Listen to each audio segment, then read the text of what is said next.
Even if China is stronger, China will give you only good. We fail to appreciate history. We fail to think. And it's cost us fiercely in that today the United States is in deep decline. The problem with GM is not caused by Toyota or Hyundai Kia. The problem with General Motors is being caused by what? General Motors and the UAW. We're not very competitive. We've been spending too much money on making ultimately worthless stuff. You are making weapons, you are making tanks to kill people, okay? China is actually making cups, kettles. 所以这是最近这10几年以来形成新的经济危机的根本原因，这和过去的那个经济危机完全不一样。现在经济危机了，大家都丢掉工作了，这时候大家开始注意这个问题了。Different. China is a very promising country. I'm sure in 20 years we'll catch up with USA.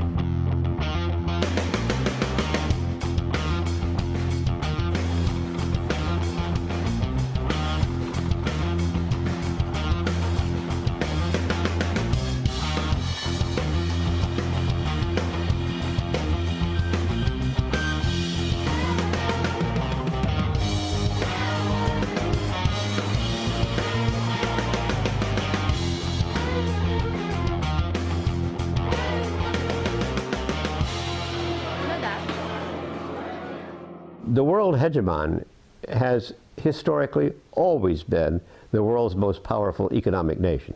The United States hasn't been the most powerful economic nation for a long time now. And it doesn't look like it's going to come back.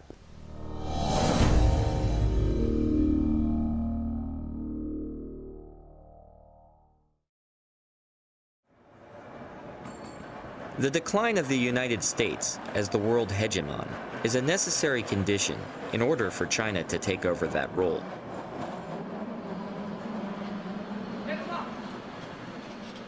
But does hegemon necessarily mean empire? Hegemon simply refers to an overarching power. By empire, then, I think it's a little bit like pornography. You know it when you see it. As China unleashes its tremendous talents, as well as the power of its size and productivity, it certainly is assuming a hegemonic position, but I don't think China quite qualifies as an empire right now. But historically, when countries have become hegemons, they eventually become empires.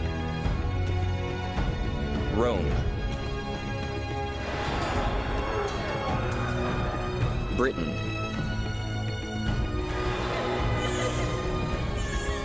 Germany,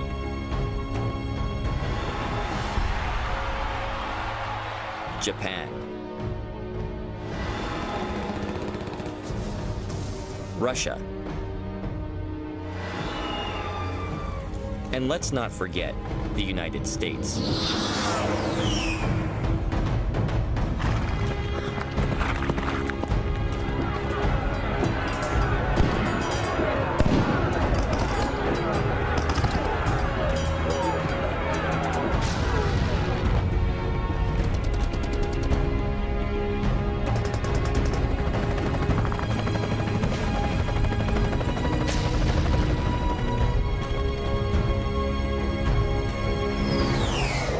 The Americans don't realize we have probably a good 1,000 overseas military bases.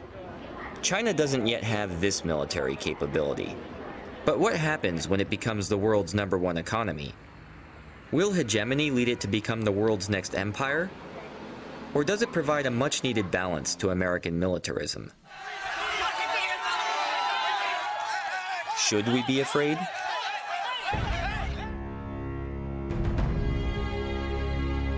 Seeing is believing.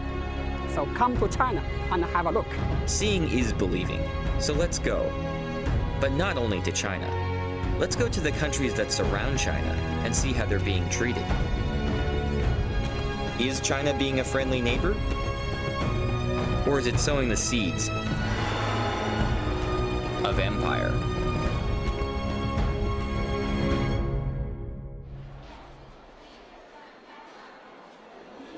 China already uses its neighbors to play big country politics. Busan, South Korea. One of the world's major shipping ports, and evidence of the successful industrialization of South Korea, whose living standards now rival those of the United States. The US considers South Korea a key ally in East Asia, and it hopes that China will help to resolve the growing nuclear threat posed by neighboring North Korea.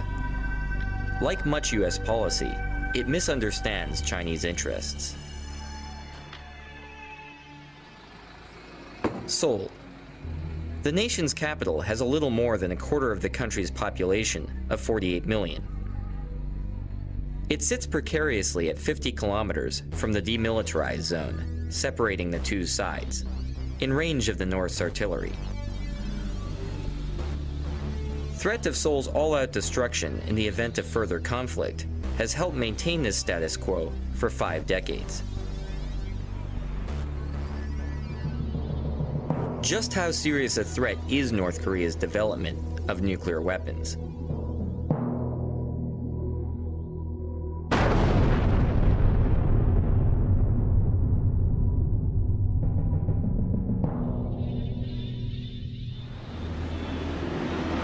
In order for a country to become a full-fledged nuclear weapons state, the country should satisfy 4 conditions. The first condition is the possession of nuclear warhead. Yes, North Korea has acquired nuclear warhead. Second, it should have delivery capability. North Korea has a delivery capability. It has intermediate-range ballistic missile, Nodong-1 and Nodong-2. It has a short-range missiles such as Scud B and C. Third, nuclear testing. But there is a debate on whether it was successful or not. And finally, in order to mount that warhead on the short and medium-range missiles, North Korea should possess miniaturization technology. But we believe that North Korea is short of acquiring that miniaturization technology. In view of that, we can argue that North Korea is a very dangerous country with potential nuclear weapons capability, but we cannot regard North Korea as de facto a full-fledged nuclear weapons state. I don't find the Korean situation unstable. I've never felt that there was a threat from North Korea. I've never thought for a minute there was a single North Korean that was even slightly suicidal.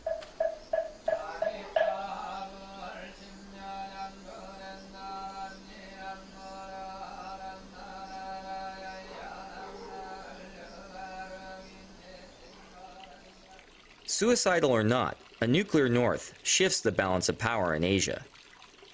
Why doesn't China use its growing strength to help US-backed efforts to disarm North Korea? One of the odd things about the post-war world is the Chinese are absolutely delighted to have Korea divided in two. They used to try and maintain this even back in the Tang Dynasty. Korea was often structurally divided into different kingdoms with different support from the Chinese, because it led to structural weakness, inability to stand up to a Chinese domination. Their policy is to prevent war and prevent the unification of Korea.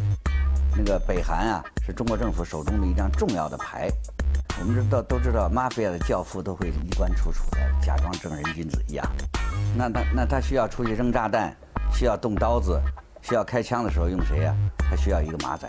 所以实际上，你看这些年来，北朝鲜扮演的就是这样一个角色。 Initially, when let's say we go back to the January and February 2003, what the Bush administration wanted was, press China in such a way that China would impose sanctions on North Korea. China didn't want it. If you're going to work on Korean nuclear issues, you have to understand the Chinese context, and the fact that South Korea is rich is fine. But if Korea were unified and this rich, it would be the size of former West Germany. That's getting to be a little too big for Chinese comfort.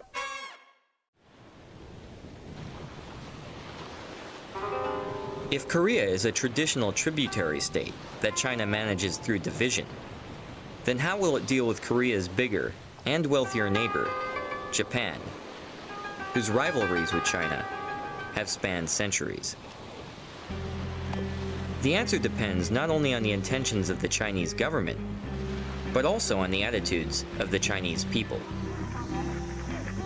Like Korea, Japan has traditionally been a part of the Chinese cultural area. But it has also been fiercely rebellious. After Japan became the first Asian nation to industrialize, it used its newfound strength to create a modern empire and subjugate its Asian neighbors.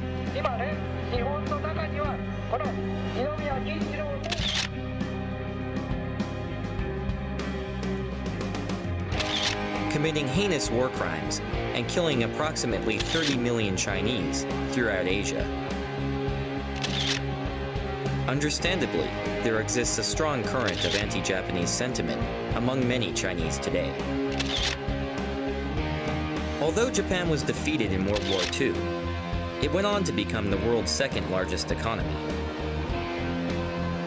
China, however, is now on the verge of surpassing its old rival.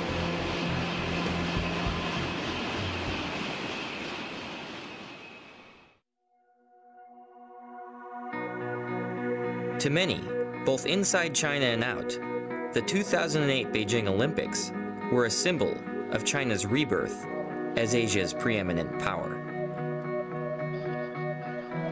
As part of the Beijing Olympic torch relay, the Chinese decided to bring the torch to Nagano, Japan, home of the 1998 Japanese Olympics, perhaps as a message to the world that the Middle Kingdom was about to eclipse the land of the rising sun. Along with this message came a tremendous display of nationalism in the form of thousands of young Chinese. Many received encouragement and even financial support for their travels to Nagano from various Chinese consulates throughout Japan.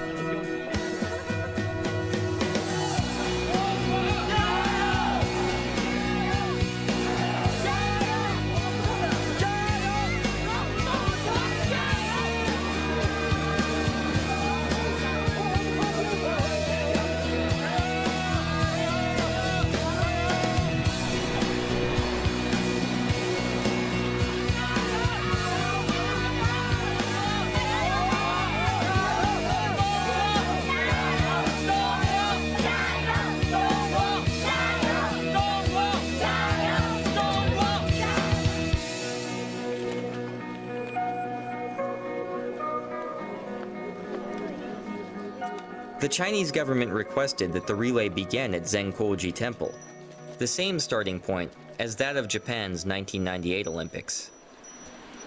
Actually, the Olympic Games is a very good opportunity for China. Most of the students in China view it as a great opportunity for us to present ourselves. However, days before the torch run, the temple announced concerns about the treatment of fellow Buddhists in Tibet at the hands of the Chinese, and refused to host the Chinese torch.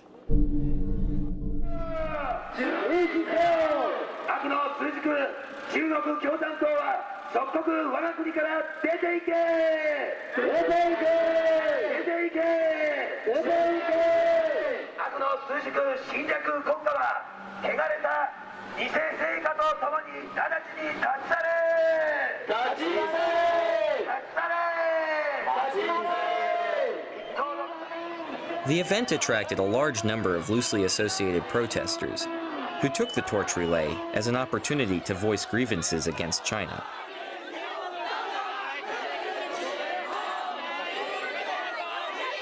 Generally, we don't like the protesters because they try to insert political implications to this non-political event.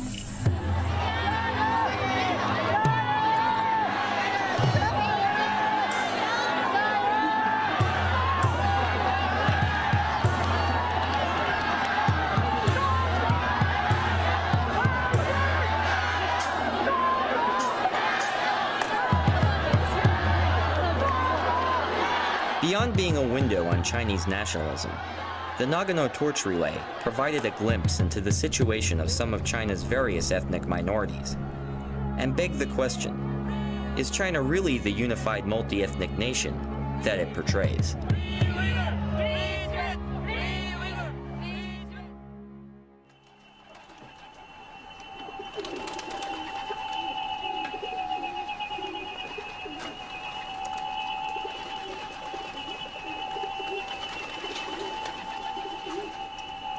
In China's idea, from ancient to until now, we stress harmonious.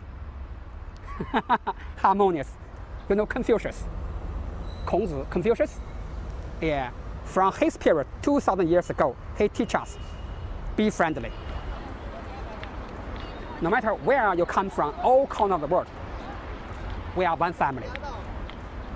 We are friends. The Olympics provided an opportunity to see if the harmonious society was a reality or simply propaganda. We headed to Xinjiang, meaning new territory, to watch the Olympic torch relay in Kashgar.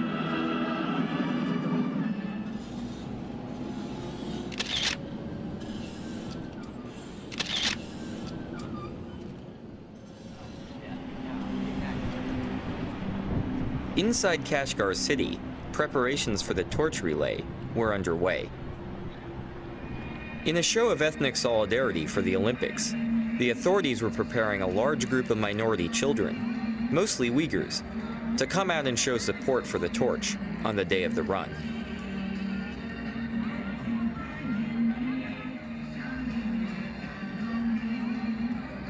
The event itself, however, was sealed off from the public.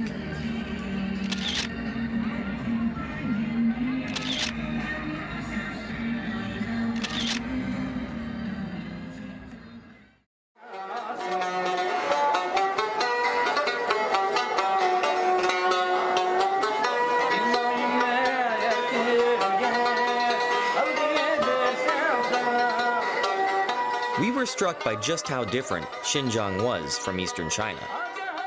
And we wanted to know more. Specifically, just who were the Uyghurs? Well, to begin with, they're Central Asians of Turkic origin, and they're Muslim. It wasn't until we caught up with exiled Uyghur spokeswoman Rabia Kadir at the Uyghur American Association in Washington, D.C., that we felt like we got the other side of the story. İsmim Rabia Kadir, milletim Uyghur, ziminimnin ismi Şarkı Türkistan. Mening ziminim 1949 yılı Xitay hükümeti tarafından, Xitay diktatorları tarafından besip elingan. Xitay hükümeti biz sizlerni azatlık çıkardık, Manjulardan azatlık çıkardık, militaristlardan azatlık çıkardık. Sizlerni en baxtli kılımız, biz sizlerge yardım kılımız, sizler şundaq sanatkar, pakiz, güzel milletken sizler şundaq hoşal kılımız dep şunçilik va'dalarni bergetdi. Lekin u bergen siyasetleri fakat qog'oz yuzida qilib, Xitoy butunlay o'zgacha shu Abdunum rayon degan ism bilan qolib qoldik va bergen siyasetlerini yolg'on qilib uning aksinchisiga ijro qildi. 11-sentabr voqeasidan keyin Uyg'ur xalqini endi bostiradigan fursat, yo'qotadigan fursat keldi deb qaradi. Shunga Amerika Iroq urushidan foydalanib, Amerika bilan Birlashgan Davlatlar Tashkilotiga Sharqiy Turkiston Islom partiyasi degan bir narsani kirgizish uchun bor kuch bilan xizmat ishladi Xitoy hukumati.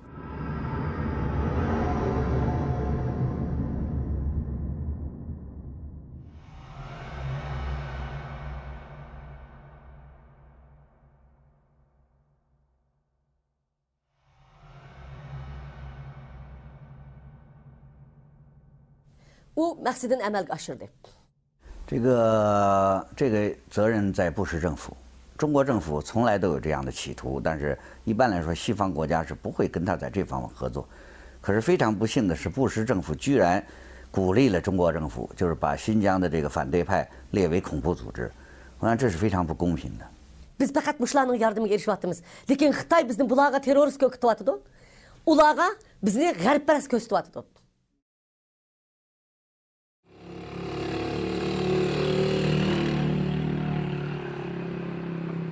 There are two nations which are fighting in the world.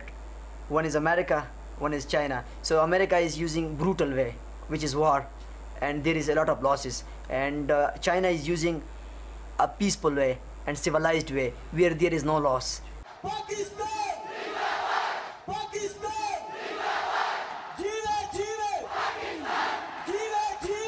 They don't interfere, okay, in other country. It is not like America.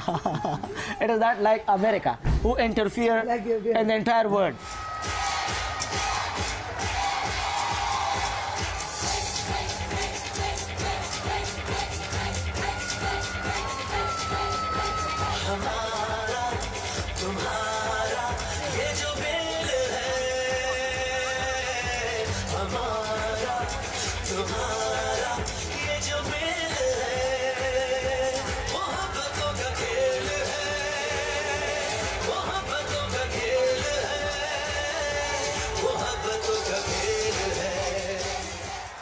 The United States is one of the largest donors of foreign aid to Pakistan.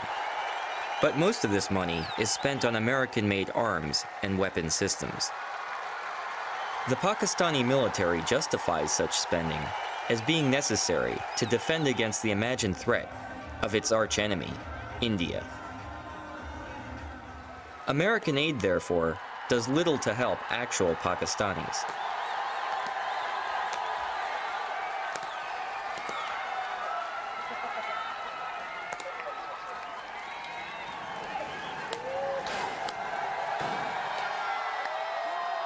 Fortunately for the Pakistanis, there are other nations that have undertaken development projects that have contributed greatly to the infrastructure and quality of life in Pakistan. China has been our friend for the last 50 years. If Pakistan had any problem in the past, China came and it solved the problem of Pakistan. The Karakoram Highway is the highest international roadway in the world. It runs over 800 miles from Kashgar in western China to Islamabad, Pakistan. The KKH is a joint venture between China and Pakistan that provides a vital link between the two countries. A quiet graveyard just off the highway commemorates the 82 Chinese workers who lost their lives in Pakistan during the 20 years it took to complete the construction of the KKH. The Karakoram Highway would not exist today were it not for the funding, hard work, and sacrifice of the Chinese. Before the construction of KKH, the people of northern areas led a very poor life. After construction of KKH, we experienced different sort of changes, culturally, economically, socially, and politically even.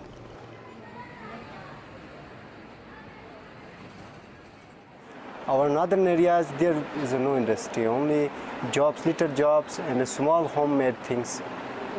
China is the only one of the country who provide the very cheap stuff for our people. We are 6 hours drive from our border to China, so easily we are going to. China is so near for us, so we want to business with China. In addition to inexpensive consumer goods, Chinese technology is also brought to Pakistan through the Karakoram. The Chinese technology is very cheap, so the local authorities and Pakistani government accept their bids and they allow them to establish their projects. There is an agreement between Chinese government and Pakistani government for widening the KKH, for laying the railway line as well as gas pipeline. So the local population is very happy. They will benefit it. The Chinese have also begun other mega projects in Pakistan, such as investing $200 million in the construction of Gwadar Port on the southern coast of the country. Gwadar is considered by the Chinese as their avenue to a warm water port. A port which is strategically close to where oil supplies go through, a port which gives them access to the Indian Ocean and the Arabian Sea, a port that they can use as a trade corridor. So there's the whole idea of linking Gwadar through Balochistan, onwards up through northern Pakistan, through the Karakoram Highway, going on through Xinjiang and onwards into Central Asia. While most of these plans have yet to become reality, they reflect the ongoing and serious interest of the Chinese in maintaining close ties with Pakistan.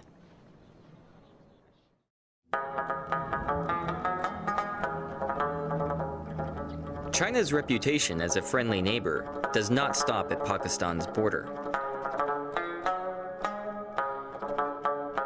It has successfully been outcompeting the US for the favor of Afghanistan itself.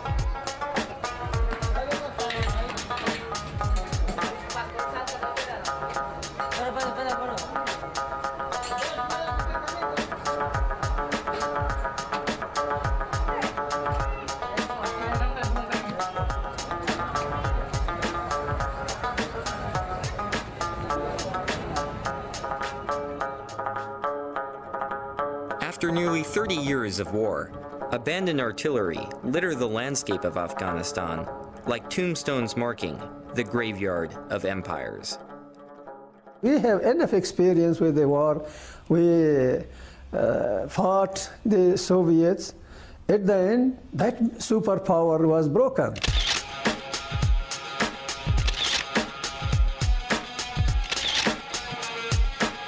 Despite billions being spent on so-called aid and development, the country has become increasingly dependent on opium production, with many blaming corruption and even NATO forces for the country's inability to move forward.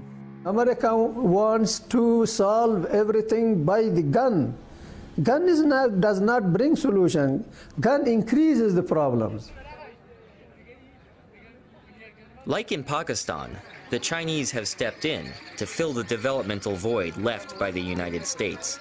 Right now, in this reconstruction period in Afghanistan, Chinese, they are holding some construction company they have built. They are busy in some road construction. They are not even telling our government who should be a minister, who should be a governor. All they are saying that they want to see a developed and prosperous Afghanistan. However, like its Western peers, China's interest in Afghanistan is not purely humanitarian. Rich in mineral resources, Afghanistan remains an undeveloped source of raw materials in a world in which they are increasingly scarce. It is Afghanistan's copper that interests China. The metal is used in all aspects of modern life, including coinage, jewelry, housing, transportation, electronics, and medicine. Afghanistan's untapped Ainak copper deposit in Logar province is said to be one of the world's largest, valued at almost $90 billion. ولایت لوگر در 30 کیلومتری جنوب شرق شهر کابل قرار دارد و این ساحه معدنی که شامل بلاک تکتونیکی کابل هست. در اینجا 3 معدن بزرگ وجود دارد که عبارت از معدن عینک، معدن دربند و معدن جوهر. البته معدن مثل عینک بزرگترین از این معدن است و این ساحه. The China Metallurgical Group has bought a 30-year lease for $3 billion, the largest foreign investment in Afghanistan's history. The royalties alone will cover almost half of the Afghan government's annual budget.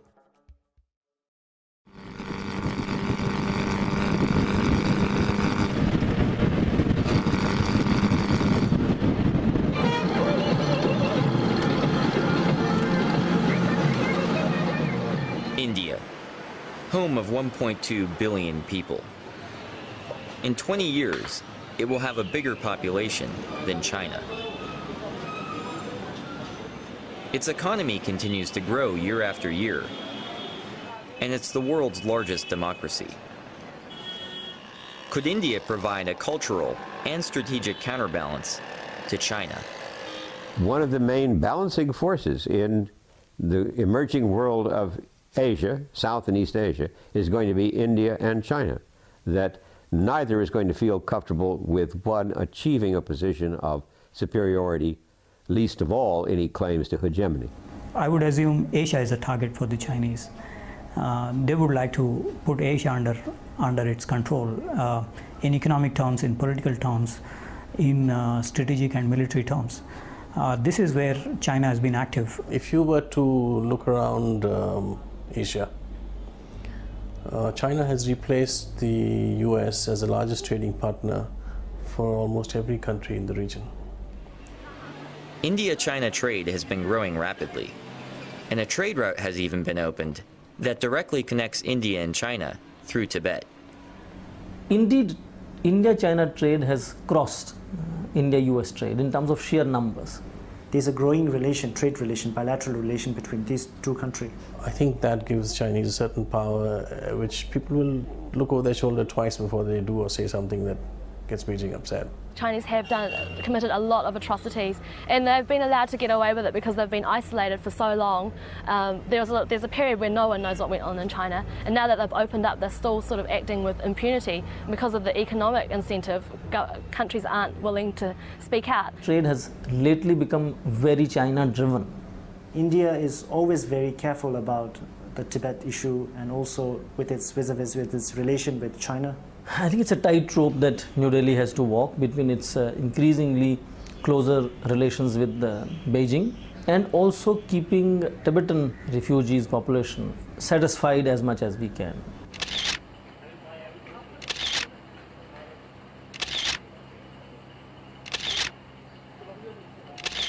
In March of 2008, there were protests across Tibet before the Chinese hosted the Olympics. Many Tibetans in India decided to show their support by marching towards Tibet.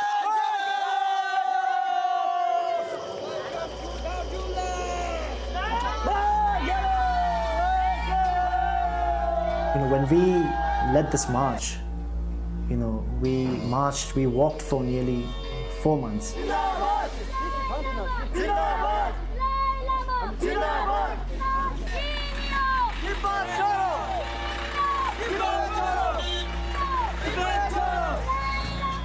Indian central government, they have sent us an order saying that you can't move out of this district, Kangra district. India will not allow Indian territory to be used by any Tibetan protesters to undertake any political activities. At Beijing's request, Delhi had its own police enforce the wishes of the Chinese government by cracking down on the protesters. Yeah, China is very clever, and it can use any country for their own benefit at any point of time. So when we were reaching the district border, very early morning, the police stopped us. So from our side, because we were trained, what we did was we sat down on the road in the middle of the road, and we started praying. And some people were crying, and we all got locked ourselves.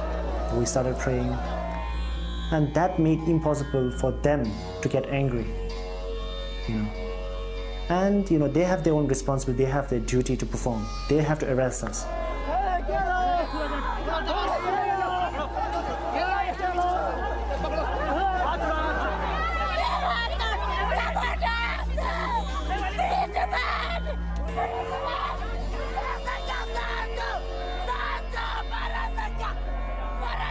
I think perhaps I feel a bit of an affinity to the Tibetan people because my parents went, or at least my mother, I don't know about my father, went through the Cultural Revolution.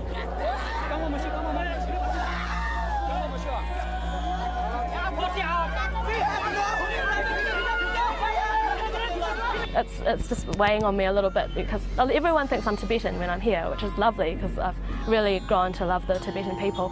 But before I came here, I was warned by a lot of local Indian people and also tourists that had been here. When I told them that I was Chinese, they were really surprised.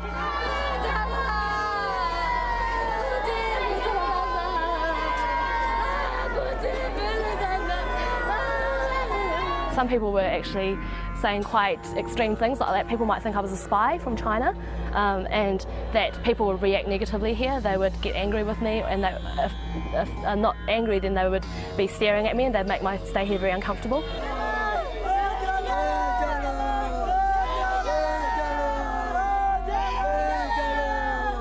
I had to decide whether I was going to tell people here that I was Chinese, and unfortunately I decided not to.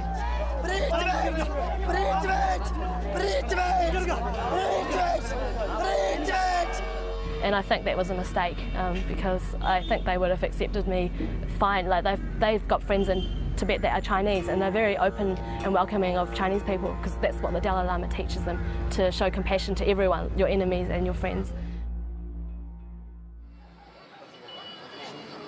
India is not the only country where China tries to control Tibetans outside of its national borders. The T word is predominant vis-a-vis China's relations with Nepal. I think what the Tibetans are doing here, what the Americans are doing here vis-a-vis Tibet is of utmost concern to the Chinese. it's pretty clear that the Tibetan protests, the Chinese don't like it. They're extremely sensitive to this, and that sensitivity is very easily brought to bear on the Nepal government. For 10 years, a bloody civil war raged across Nepal as Maoist rebels took up arms against the king, and the Maoists gained popular support. After the king was forced out of power in 2008, the Maoists were elected to run the new government. The party's name is a clear tribute to China's Chairman Mao. 实际上，他们不但是从意识形态上是毛泽东的那派别，而且他们一直在那个财政上和武器装备上都得到中国政府支持。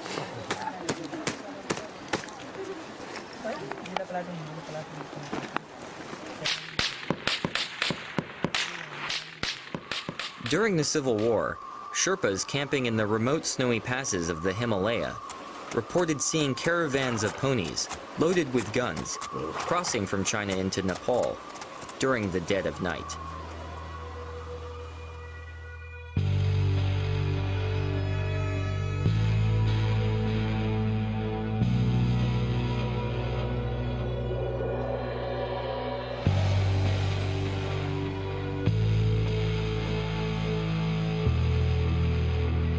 Maoists stormed the offices of the Nepali Times and physically assaulted Kunda Dixit and his staff in an attempt to silence the press. China was able to benefit from the Maoists' willingness to destroy the freedoms of expression in Nepal. In response to pressure from China, Nepal agreed to ban all anti-China activity on its soil.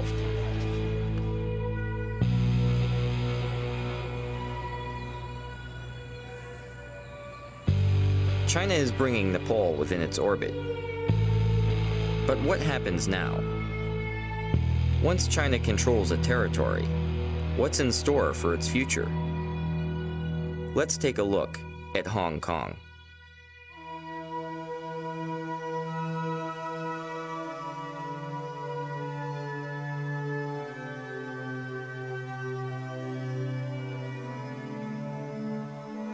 Hong Kong is one of the world's most developed cities.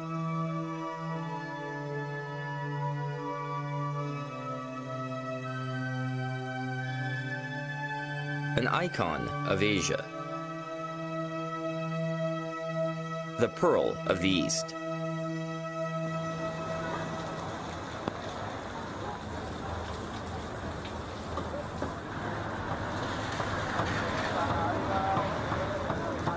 Hong Kong has also long been at the center of imperial disputes.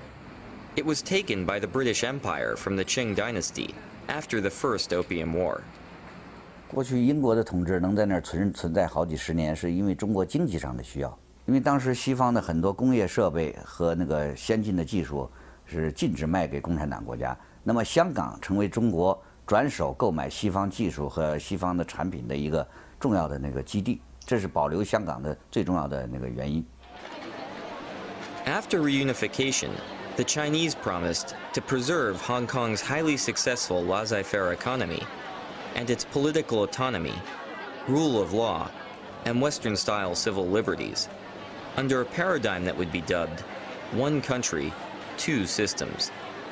If you bumping into one Hong Kongese on the street, or ask some kind of human rights of activities in Hong Kong, what's the most sensitive test of a one country, two system is Falun Gong issue.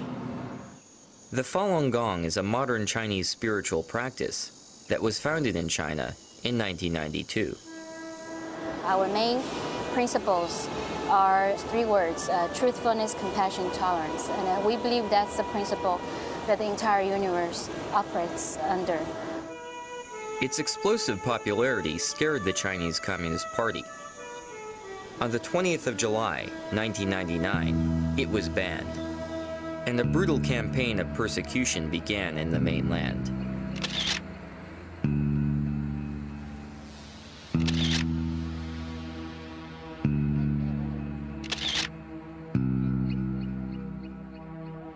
Falun Gong practitioners sought refuge all over the world, including Taiwan, Japan, the US, and even Hong Kong. Compared to China, Hong Kong remained an island of tolerance for the Falun Gong.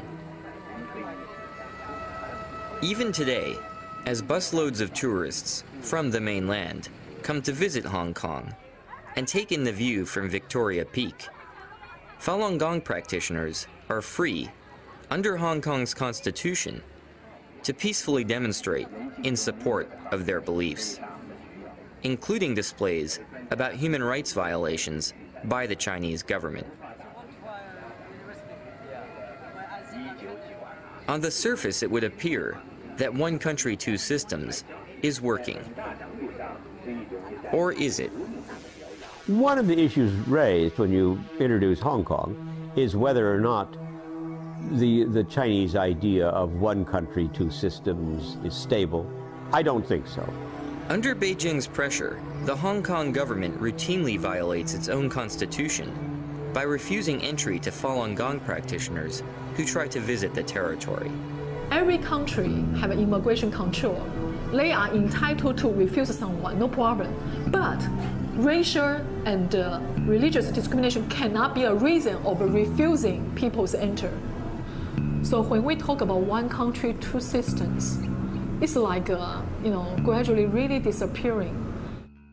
Is one country, two systems starting to become one country, one system? 但是收回香港那个90年代的时候，香港的政治色彩并不浓，但是现在的香港的这个残存的民主，成为好像中国民主的一个导火索，一个重要的榜样，所以共产党现在需要消灭香港的民主。 Teresa Chu herself was deported when she attempted to visit. Chinese leader Hu Jintao was visiting there. We have 1,000 Taiwan Falun Gong practitioners, from 6-year-old kid to 80-something aged old lady, were violently repatriated from Hong Kong to Taiwan. In detention room, we have no water, no refreshment, no place to rest. They use some kind of blanket, wrap me like this way, from here, until below the knees.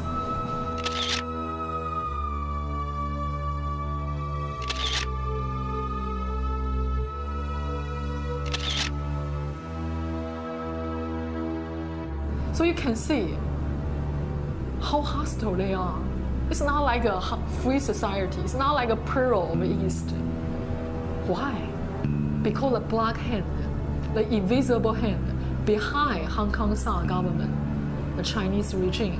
当中国进行经济改革，西方对中国开放那个出售技术和产品的时候啊，香港存在的意义就不大了，所以中国要收回香港。我想香港的民主可能在未来10年中会逐渐消失。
After being defeated by the Chinese Communists, the KMT, or Chinese nationalists, led by Chiang Kai-shek, fled to the island of Taiwan and designated Taipei as the capital of the Republic of China in 1949. The KMT ruled the island under an oppressive authoritarian regime, but it was successful in creating rapid economic growth that has made Taiwan one of the most industrialized countries in the world. Eventually, the KMT's iron grip gave way to a democratic system in Taiwan, creating the first true ethnic Chinese democracy in world history. Could Taiwan be a model for the future of mainland China? If democracy exists and is established, more strengthened in this region, I believe it will not just benefit the people in Taiwan, but also benefit surrounding countries, especially China. The youngsters on the mainland, they're gradually changing their worldview. They're not that inward-looking anymore. They can see by themselves what's going on in Taiwan, especially in Taiwan's democratic developments. 它是一个和中国大陆的人一样讲同样语言的、同样的种族的这么一个国家。那么它的民主化对中国老百姓来说是个非常大的刺激。In the long run, we can change the very nature of the Chinese communism, and hoping that someday that mainland China can be converted into a free and a democratic society. We believe that China is moving to a right direction that develops the economy and improves the quality of life of everyone, and at the same time promote democracy and equality.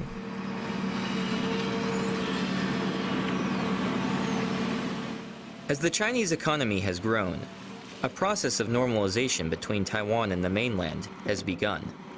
I hope that the mainland and Taiwan could come together to work out a better system and also be more connected. Investment, trade, and political exchange have grown at a rapid pace. This is a very critical moment for us to develop a healthy and better relations with Chinese mainland. But is this ultimately good for Taiwan? Or does economic integration with China pose a threat to Taiwanese democracy? 共产党使用了很多，除了武力的压力以外，还使用了这个金钱的引诱，引诱台湾的商人到大陆去，给他们特殊优惠的政策做生意，让他们赚大钱，回过来头来再来影响台湾的政府。我想这种形式呢，对台湾的民主政权是个巨大的考验。怎样保持自己的民主政权不被共产党吃掉？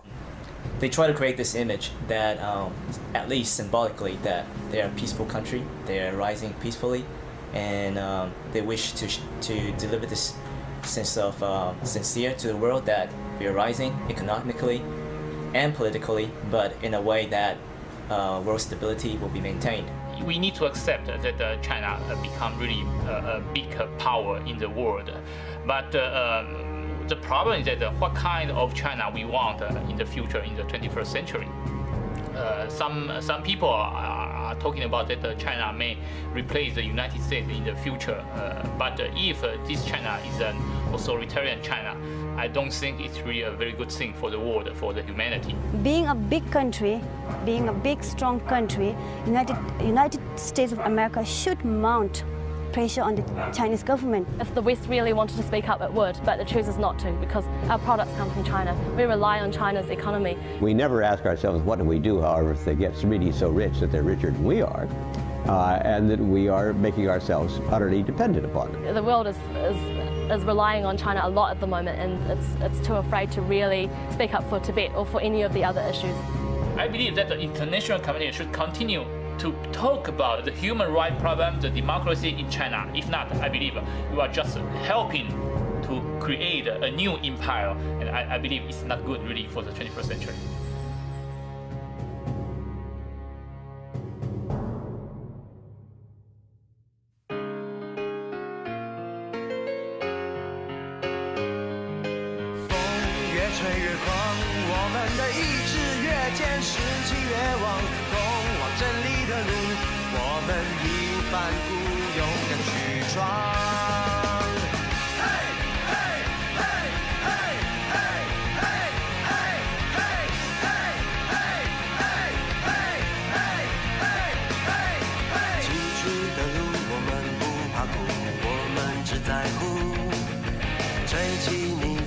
时候，是否卖力地挥动翅膀？黑暗之中支付着力量，浑身是伤，咬牙坚强，也要捍卫着希望。只要相信，就有胆量，团结一致，绝不退让，肩并肩，倔强的大声唱。风越吹越狂，我们的意志越坚，士气越旺，通往胜利的路，我们义无反顾，勇敢去闯。风越吹越狂，我们的步伐更向前跨，意志更坚，士气更旺，逆境中停止北方。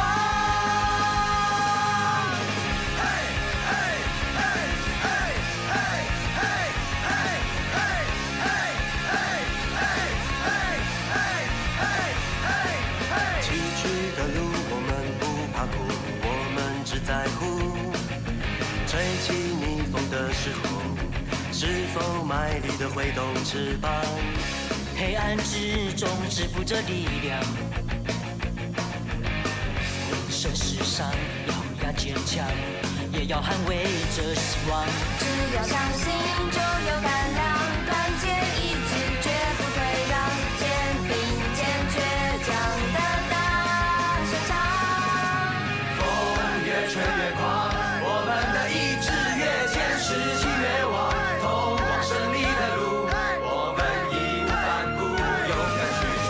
风越吹越狂，我们的步伐更向前跨，意志更坚，士气更旺，逆境中停止北方。风越吹越狂，我们的意志越坚，士气越旺，通往胜利的路，我们义无反顾，勇敢去闯。风越吹越狂，我们的步伐更向前跨，意志更坚，士气更旺。